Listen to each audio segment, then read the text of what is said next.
Hello friends, मी हर्षदा. माझ्या YouTube चॅनलवर तुमच्या सगळ्यांचे खूप खूप स्वागत आहे. आज मी तुम्हाला दाखवणार आहे लग्नासाठी जे घाणा बांगड्याचं डेकोरेशन केलं जातं ते डेकोरेशन रिअल फुलांनी कसं करायचं ते मी तुम्हाला दाखवणार आहे. इथे मी वेगवेगळ्या प्रकारच्या कलरची फुलं घेतलेली आहेत आणि जिथे डेकोरेशन करायचं आहे तिथे एक आउटलाईन काढून घेतलेली आहे.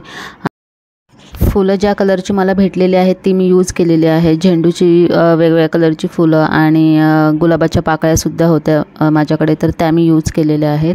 आधी सगळे फुलांच्या पाकळ्या साईडला काढून घेतल्या आणि नंतर मग त्याच पाकळ्या डेकोरेशनसाठी यूज केल्या होत्या.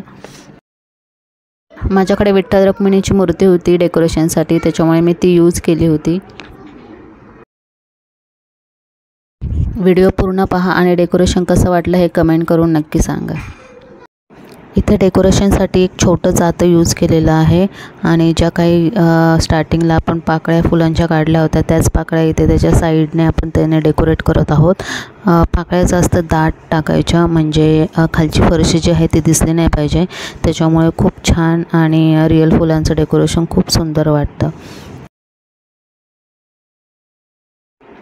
इथे आम्ही एक आउटलाईन ड्रॉ करून घेतलेली आहे, म्हणजे तिथे आपण फुलांच्या पाकळ्या इझिली सेट करू शकतो आणि लहानांपासून मोठ्यांपर्यंत सगळ्यांनीच ह्या डेकोरेशनमध्ये सहभाग घेतला होता. टोटल आम्ही 7-8 जणी होतो डेकोरेशन करायला. तरी पण एक तास गेला असेल पूर्ण डेकोरेशन कंप्लीट होण्यासाठी. आणि आता येलो कलरची जी झेंडूची फुलं आहे ज्याच्या पाकळ्या आपण काढल्या होत्या त्या आता साईडने पसरून घेतलेल्या आहेत. आणि तुमच्याकडे जर का चिंचेची पानं असतील तर तीसुद्धा तुम्ही यूज करू शकता.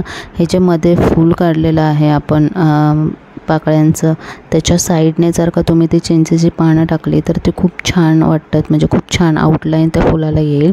पण आम्हाला नाही इझिली अवेलेबल झाली ती पानं, त्याच्यामुळे आम्ही नाही यूज करू शकलो. आणि आता इथे पुढे आपण हे जे तांदळाचं डेकोरेशन केलं आहे तिथे आपण एक कलश ठेवणार आहोत, ज्याच्यामध्ये नारळ ठेवून त्या कलशला सजवणार आहोत. आणि इथे आम्ही नागवेड्याची पानंसुद्धा यूज केलेली आहे. त्याच्यावरती थोडेसे तांदूळ टाकून सुपारी ठेवलेली आहे आणि त्याच्या साईडने जे व्हाईट कलरची फुलं होती त्याच्या पाकळ्या आपण काढलेल्या आहेत त्या यूज केलेल्या आहेत. इथे मेहंदीचे कोनसुद्धा तुम्ही यूज करू शकता आणि हे जे डेकोरेशन आहे हे आम्ही हॉलमध्ये केलं होतं. जो हॉल बराच मोठा होता आणि एक रिकामा स्पेस राहू नये त्याच्यामुळे आम्ही खूप मोठं रिअल फुलांचं डेकोरेशन करायचं ठरवलं होतं. जर तुम्ही घरातच हे करणार असाल हा प्रोग्राम तर तुम्ही कॉर्नरलासुद्धा डेकोरेशन फुलांचं करू शकता. आता डेकोरेशन ऑलमोस्ट कंप्लीट होत आलेलं आहे. इथे आम्ही ब्लाऊज पीससुद्धा यूज केलेले आहेत. त्याचे त्रिकोण करून त्याच्यावरती हिरव्या बांगड्या ठेवलेल्या आहेत. तुम्हीसुद्धा ब्लाऊज पीस यूज करू शकता. वेगवेगळ्या डिझाईनचे सुद्धा ब्लाऊज पीस असतात ते सुद्धा यूज करू शकता. इथे सध्या आम्ही प्लेनच यूज केलेले आहेत. आणि डेकोरेशन कसं झालं आहे नक्की कमेंट करून सांगा. आणि तुम्हीही कुठल्या वेगळ्या प्रकारचे डेकोरेशन केले असेल तर त्याचे फोटो कमेंटला पाठवले तर मला नक्की आवडेल. थँक्यू.